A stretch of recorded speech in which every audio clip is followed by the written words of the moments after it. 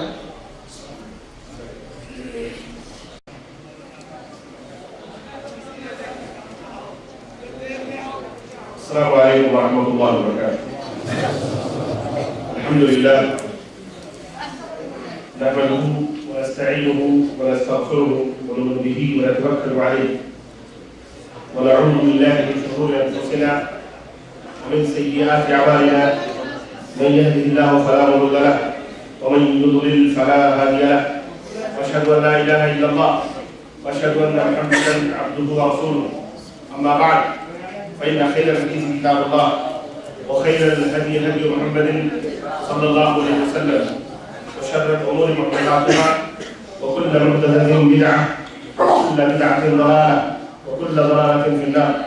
قال الله تبارك وتعالى في كلامه المجيد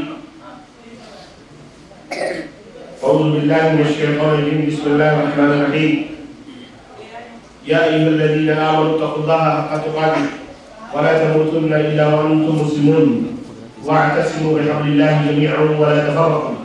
وقال تعالى في مقام آخر اتبعوا ما أنزل إليكم من ربكم ولا تتبعوا من دونه أولياء.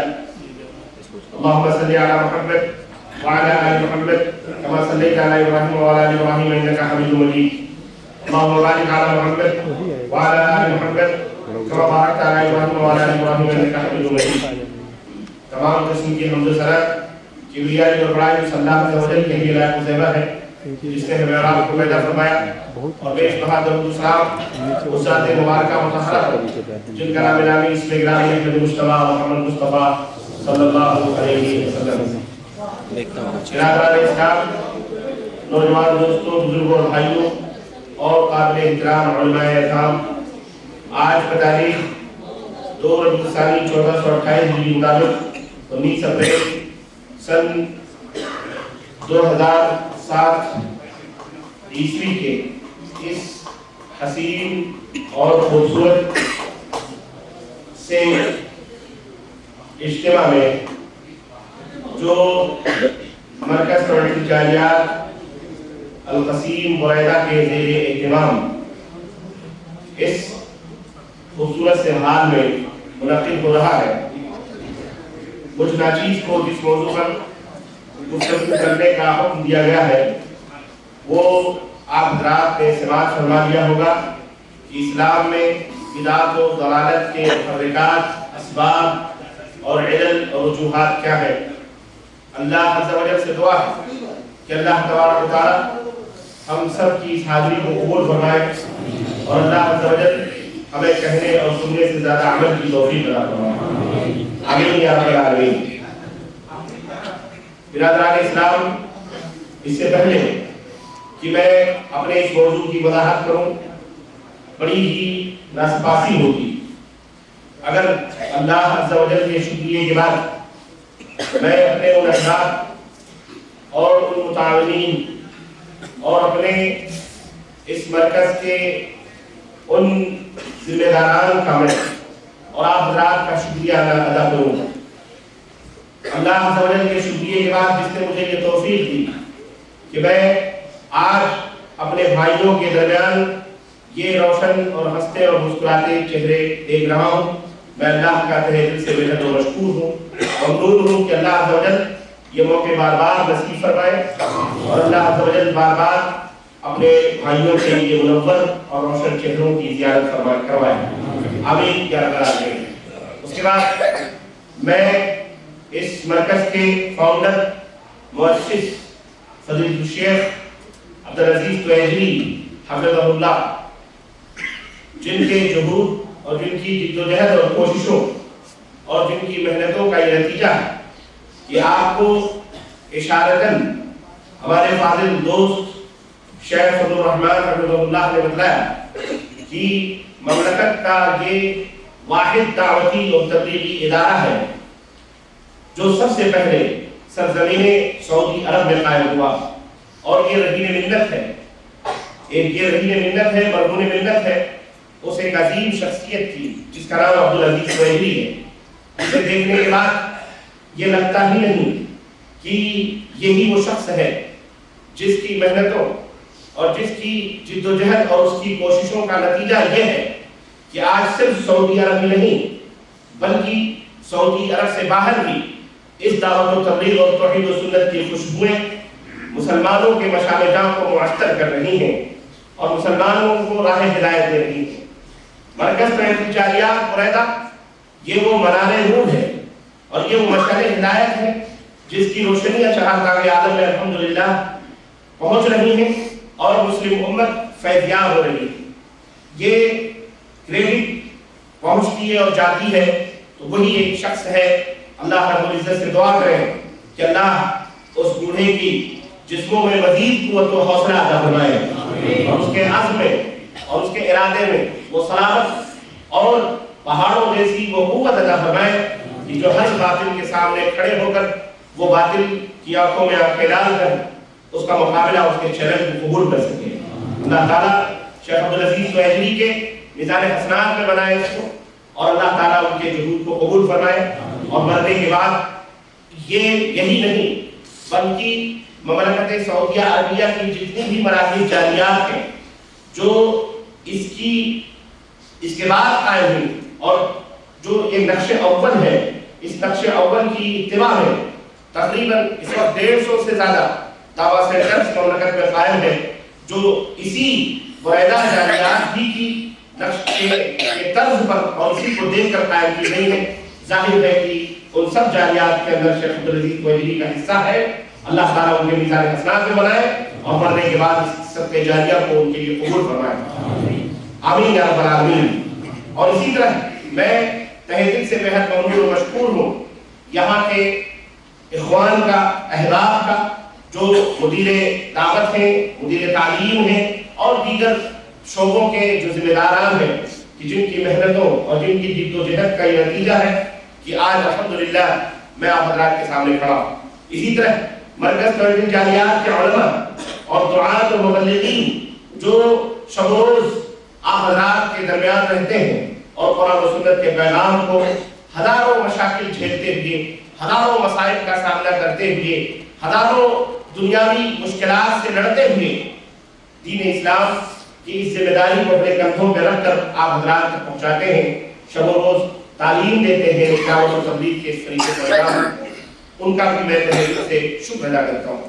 اسی طرح میں باہر سے آئے ہوئے اپنے ان مہمانان کا ریاض الخمرہ البقیلیہ اور قرب و جوار جو اس مرکز جالیات کے تابع جو مکاتب تعاونیہ اور دعوت و ارشاد کی جو مراکز ہیں وہاں سے جو علماء اور ان کے طلباء اور ان کے اخوان تشریف لائے ہیں میں ان کا بھی تہہ دل سے شکر ادا کرتا ہوں اور اہالی آل بریدہ کا بھی جو اتنی کثیر تعداد میں یہاں حاضر ہے کہ یہ حال اپنی وسعت کے باوجود بھی تنگ دامانی کا شکوہ کر رہا ہے۔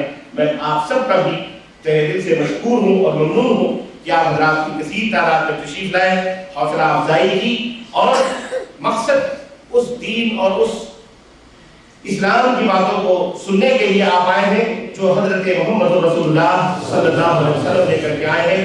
اللہ رب العزت ہماری نیتوں کے اندر اخلاص عطا فرمائے اور الہیت عطا فرمائے اور اللہ تعالیٰ ہمارے اتنے بیٹھنے کو اور یہاں سب کی حاضری کو قبول فرمائے اور ہم سب کے ماں اور باپ کے اوپر رحم فرمائے، انہیں جنت الفردوس میں نگہدار فرمائے اور ان کی گردنوں کو جہنم سے اور ہم سب کی گردنوں کو اللہ تبارک و تعالیٰ جہنم سے آزاد فرمائے اور اللہ ہم جتنا کہیں اور سنیں اس سے زیادہ اللہ تبارک و تعالیٰ ہمیں عمل کرنے کی توفیق عطا فرمائے۔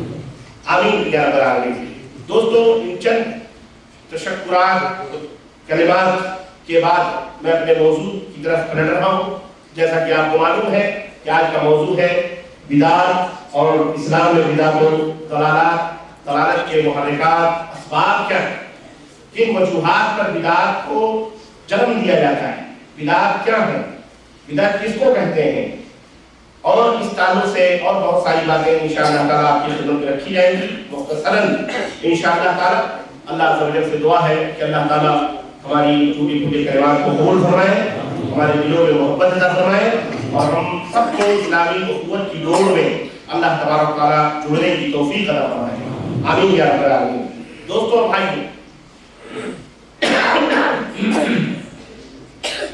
ہم سب اس حقیقت کو اچھی طرح سے جانتے ہیں کہ اللہ عز و جل نے اپنے بندوں کو اس کائنات میں پیدا فرمایا تو انہیں یوں ہی بیکار نہیں چھوڑا، بلکہ ان کی رشد و ہدایت کے لیے اور ان کی بھلائی کے لیے اللہ عز و جل نے اپنا کلام نازل فرمایا، اپنی کتابیں نازل فرمائی، اپنے صحیفے نازل فرمائے، اور پھر ان صحیفوں کی تشریح اور ان صحیفوں کو سمجھانے کے لیے، ان کتابوں کو کی وضاحت کرنے کے لیے اللہ عز و جل نے انبیاء اور رسول کا سلسلہ جاری فرمایا۔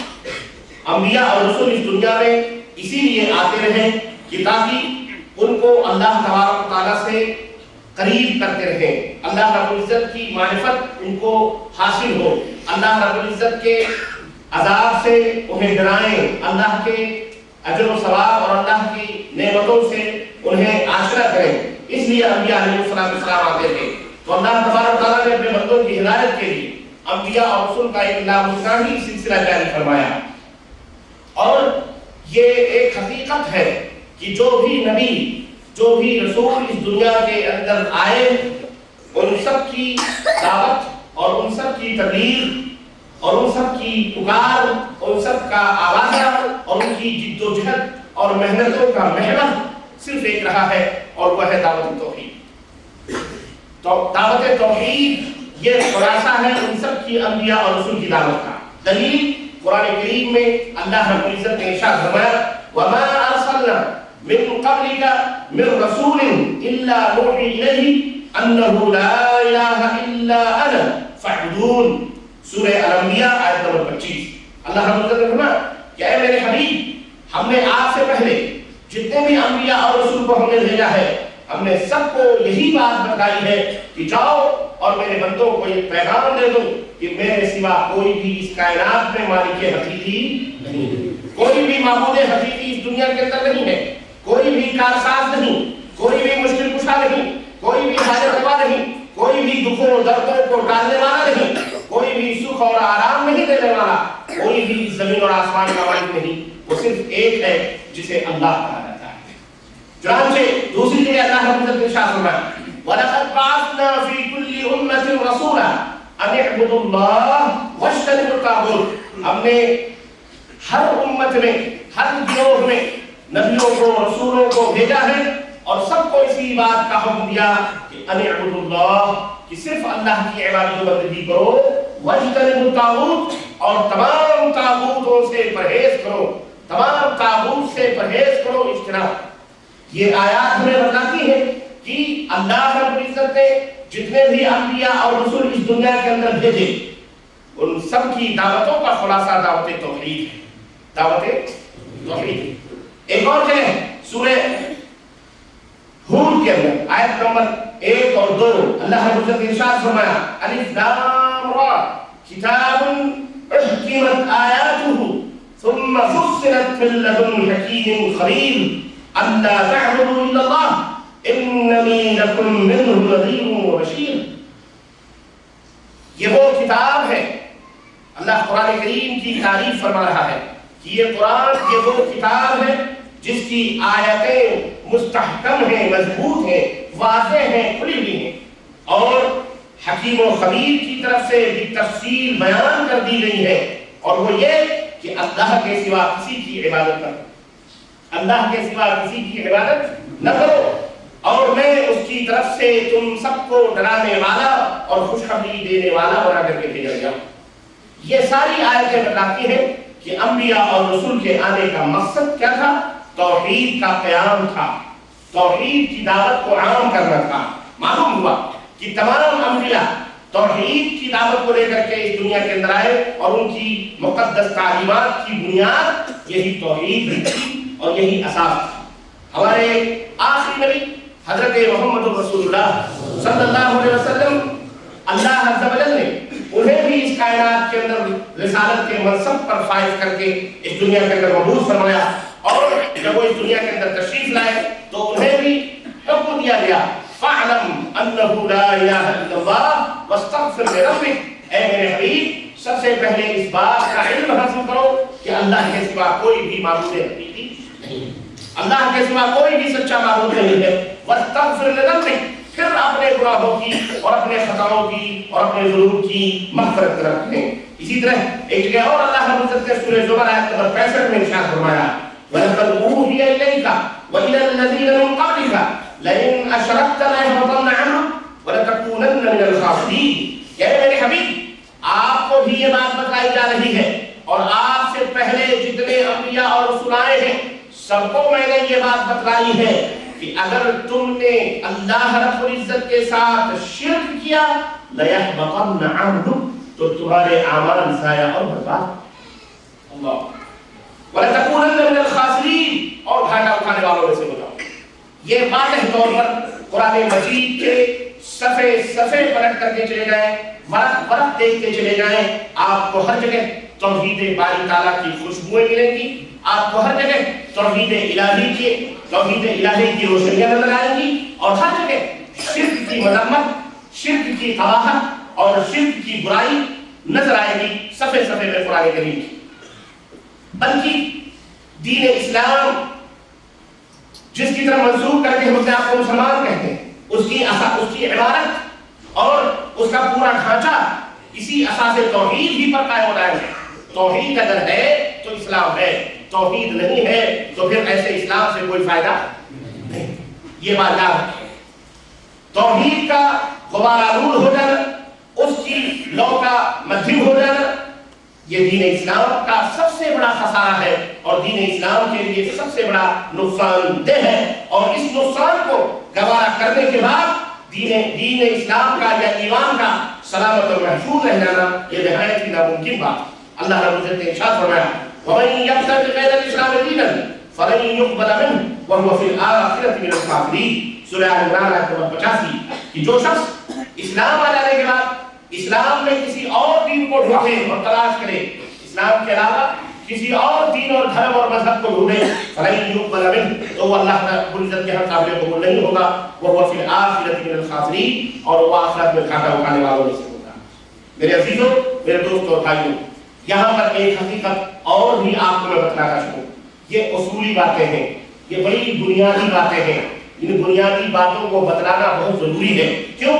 اس لیے کہ جب بنیادی باتیں آدمی سمجھ لیتا ہے تو اس کے اوپر کی جو باتیں ہوتی ہیں دائیں بائیں کی بڑی آسانی کے ساتھ آدمی کی سمجھ میں باتیں آ جاتی ہیں. غلطی جہاں ہوتی ہے, ہم سے جہاں لفظیں ہوتی ہیں, اس کا سبب یہ ہے کہ ہم نے بنیادی باتیں سمجھی نہیں.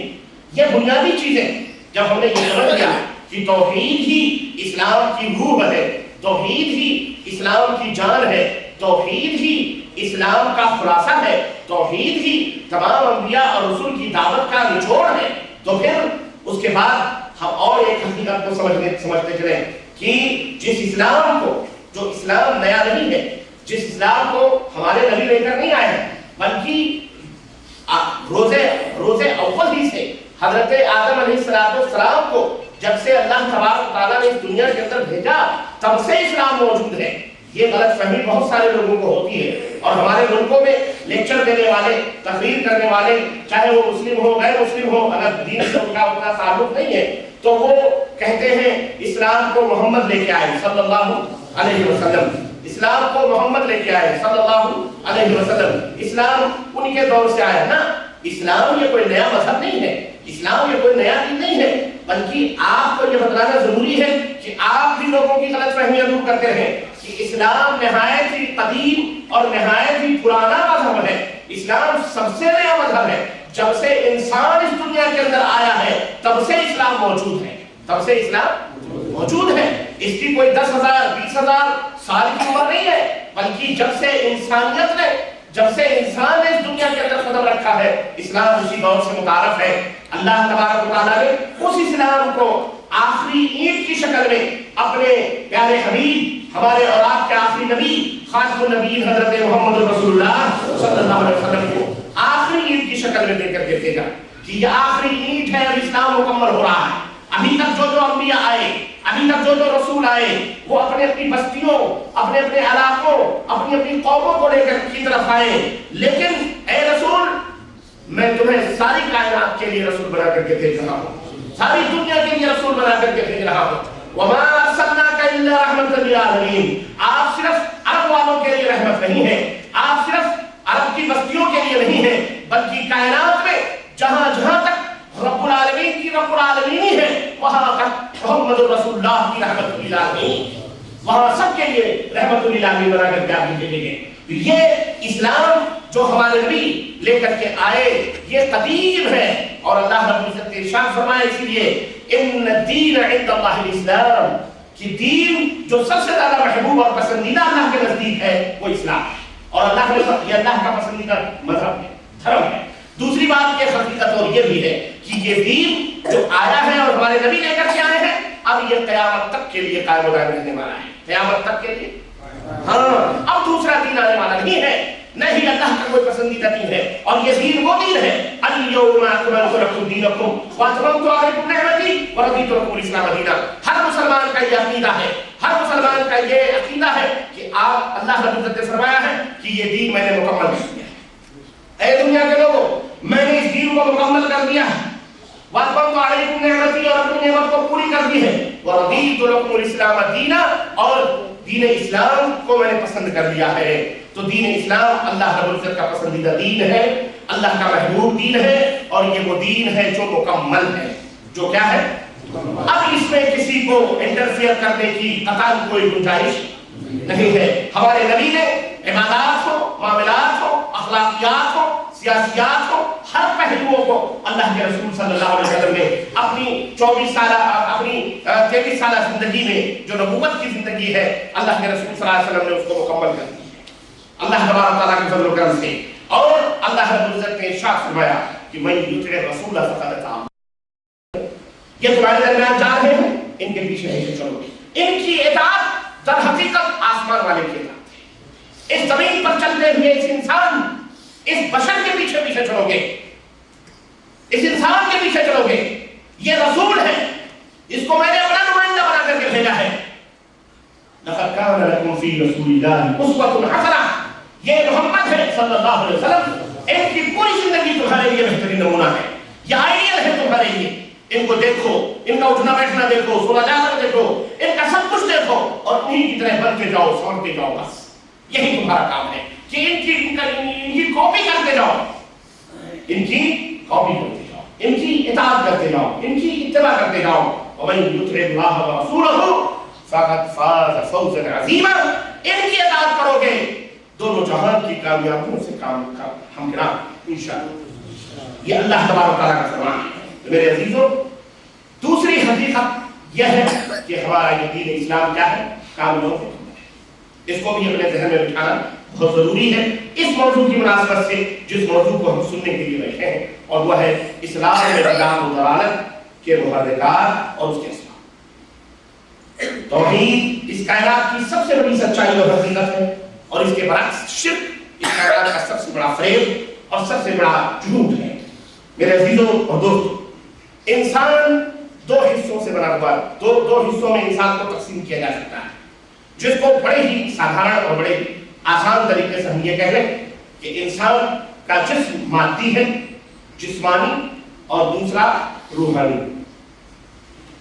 انسان کو دو حصوں میں بانٹا جا سکتا ہے ایک روحانی اور ایک جسمانی اور اس کو دوسرے الفاظ میں یوں کہہ لیں ایک ظاہری اور ایک باطنی. دو حصوں میں تقسیم کر سکتے ہیں اور یہ کہہ سکتے ہیں. تو یہ جو روحانی حصہ ہے انسان کا جو روحانی حصہ ہے جو ہماری نظروں سے اوجھل ہے یہ بڑا ہی لطیف ہے ہماری نظروں سے اوجھل ہے وہ. اس کے وجود میں یہ جو روحانی حصہ ہے اس کے اندر اس کے وجود میں عبودیت اور بندگی کا جذبہ اللہ تبارک تعالیٰ نے کوٹ کوٹ کر کے بھر رکھا ہے. کیا مطلب ہے اس کا مطلب یہ ہے کہ یہ اتنا فطری اور زبردست جذبہ ہے عبودیت اور بندگی کا کہ انسان کا سر خود بخود کسی کے سامنے جھکنا چاہتا ہے. خود بخود وہ اپنے سے کسی کو بڑا سمجھنا چاہتا ہے اور وہ جھکتا بھی ہے. جس طرح میں آپ کو مثال کے ذریعے سمجھوں جس طرح انسان کے ظاہری اس کے مادے میں جو آپ کا ظاہری انسان ہے جس طرح اس ظاہری فطرت کے اندر بھوک کا احساس رکھ دیا گیا ہے بھوک کا احساس رکھ دیا گیا ہے یعنی آدمی کے اندر کھانے کی خواہش پیدا ہوتی ہے کھانے کا جذبہ پیدا ہوتا ہے بھوک لگتی ہے. اب اگر اسے صحیح غذا نہ ملے صحیح خوراک نہ ملے تو پھر وہ پیڑوں کے کھال یا پتیاں یا جو بھی ملتا ہے اس کو اسے کھانے کے لیے اپنی بھوک کو مٹانے کے لیے مجبور. یہ اس کی طبیعت ہے, یہ مادی چیز ہے, اس کی یہ فطرت ہے کہ وہ کھائے, بھوک لگتی ہے وہ کھانے کو مجبور ہے, جو کچھ بھی ملے وہ کھانے کے لیے تیار ہو جاتا ہے اگر اسے صحیح جگہ نہ ملے. اسی طرح سے اس کے روحانیت کے اندر سر جھکانا, عبودیت اور بندگی, یہ اللہ تبارک و تعالیٰ نے رکھ دی ہے کہ اگر انسان کو صحیح تر نہ ملے تو وہ اپنی مرضی سے کہیں نہ کہیں اپنے سر کو جھکانے کے لیے مجبور ہوتا ہے, بے چین اور بے قرار ہوتا ہے اور وہ جھکتا ہے. آپ دیکھیے, آپ اس کو میں مثال کے ذریعے میں نے سمجھا دیا ہے کس انداز. دیکھیں, آپ کو اللہ تبارک و تعالیٰ نے اسلام کی دولت سے مالامال کیا, آپ کو پتہ چلا کہ اسلام ایک اللہ کی طرف دعوت دیتا ہے, اللہ کے سامنے جھکنے کی دعوت دیتا ہے. لیکن آج آپ ہیں کتنے پوری دنیا کے اندر, پوری دنیا کے اندر آپ کی فیصد کیا ہے اگر آپ دیکھیں تو آپ سے کثیر تعداد ان لوگوں کی ہے جو اللہ کو چھوڑ کر غیر اللہ کے سامنے اپنے سر کو جھکاتے ہیں. اور یہ جذبہ جیسے کہ میں نے بتایا کہ اتنا زبردست ہے کہ آدمی مجبور ہے کہ کہیں نہ کہیں اپنے سر کو جھکائے. ان کو اللہ کی پہچان نہیں, اللہ کی معرفت نہیں, تو ہر بڑے کو وہ اپنا اللہ یا ایشور یا اپنا معبود سمجھ بیٹھتے ہیں. چنانچہ آپ نے دیکھا کہ کوئی سورج کو پوجتا ہے, کوئی چاند کو پوجتا ہے, کوئی آسمان کو بڑا دیکھ کر کے اسی کو اپنا بڑا سمجھ کر کے اپنے دل کے اندر اٹھا کر اپنے سروں کو جھکا دیتا ہے. یہاں تک انسان مجبور ہو جاتا ہے, یہاں تک مجبور ہو جاتا ہے, اسے جھکنے کا جذبہ اتنا اس کے اندر تیز ہو جاتا ہے کہ وہ گائے بیل بھینس تک کی پوجا شروع کر دیتا ہے. بولو ہے حقیقت. یہی نہیں بلکہ اگر میں دو ہاتھ اور آگے بڑھوں گے ایک بارش اور اپنے ہندو بھائیوں سے معذرت کے ساتھ تو میں یہ کہوں کہ جذبے یہاں تک مجبور کر دیتے ہیں کہ وہ عورت کی شرمگاہ اور مرد کے شرمگاہ تک کی پوجا. یہ ہے وہ جذبہ عبودیت اور جذبہ بندگی جو اسے مجبور کرتا ہے کہ وہ اپنے سر کو جھکائے, اور آپ دیکھ رہے ہیں وہ جھکا رہا ہے. اب یہاں پر انسان اپنے دل میں عقیدت و محبت کا ایک ایسی شبیر سجانا چاہتا ہے جس کے سامنے وہ جھکے اور جس پر وہ فدا ہو جانے کا جذبہ بے اختیار اس کے دل میں پیدا ہو. اور یہی وہ جذبہ ہے جس کی تسکین کے لیے, جسے آرام پہنچانے کے لیے مذہب وجود میں آتا ہے. آپ نے اللہ کے سامنے سر جھکایا, آپ مسلمان ہو گئے. اس نے غیر اللہ کے سامنے سر جھکایا, وہ کافر ہو گیا. کسی نے اب مذہب مختلف مذہب لے لیا, اس نے عیسیٰ مسیح کا اسٹیچو بنا کر وہاں سر جھکایا, وہ عیسائی ہو گیا. انہوں نے عزیر کی پرست شروع کر دی, وہ کیا ہو گئے جناب یہودی ہو گئے. کسی نے اپنی مرضی سے جو بھی بنا لیا, جین ہو گیا, بدھسٹ ہو گیا, مختلف دھرم اور مختلف مذاہب. کسی نے سورج کی پوجا, کسی نے مختلف مذاہب, مختلف ادیان اور مختلف ملل سے وجود میں آئے. تو اسی جذبے کی تسکین کی خاطر آدمی اپنی مرضی سے جب جو کچھ بھی کرتا ہے اس سے مذہب وجود میں آتا ہے. لیکن توحید یہ ایک ایسی لاجواب نعمت ہے جو اللہ تبارک تعالیٰ خوش نصیبوں کو عطا فرماتا ہے. یہ تمام جتنے بھی پجاری ہیں, یہ بھی میں آپ کو بتا رہا ہوں, یہ آپس میں مختلف ہیں, ان میں اتحاد نہیں ہے. تحسبهم جميعا, اللہ فرماتا ہے ان کو دیکھو گے کہ یہ اکٹھا ہے, لیکن قلوبهم شتى, ان کے دل بٹے ہوئے ہیں, ان کے دل بٹے ہوئے ہیں. کوئی ایک معبود کی پوجا کرتا ہے, کوئی ایک معبود کو انگار لگاتا ہے, آگ لگاتا ہے. خود ہندوستان کی دھرتی پر رام کی پوجا ہوتی ہے شمال میں, لیکن آپ وہی دیکھیں ساؤتھ انڈیا کے اندر اسی رام کے پتلے جلائے جاتے ہیں. نارتھ انڈیا کے اندر راوڑ کے پتلے جلائے جاتے ہیں, اور اسی ساؤتھ انڈیا کے اندر اور جنوب میں چلے گئے آپ راوڑ کی پرستش اور اس کی پوجا ہوتی. یہ آپس میں مختلف بھی ہیں, یہ آپس میں بٹے ہوئے بھی ہیں. لیکن توحید ایک ایسی دولت ہے جس کا مزاج اتحاد و اتفاق. توحید کا مطلب ہی اتفاق اتحاد, وحدت پیدا کرنا, ایکتائی پیدا کرنا, دلوں کے اندر قرب پیدا کرنا. اس کا مزاج ہی اتحاد و اتفاق ہے. اور یہ وہ کلمہ ہے جس پر قرآن کریم اور اللہ رب العزت تمام انسانیت کو متحد ہونے کی دعوت دیتا ہے. کلمہ توحید, لا الہ الا اللہ, نہیں ہے کوئی معبود حقیقی سوائے اللہ کے, محمد رسول اللہ, محمد صلی اللہ علیہ وسلم اللہ کے رسول. قل یا اہل الکتاب تعالوا الى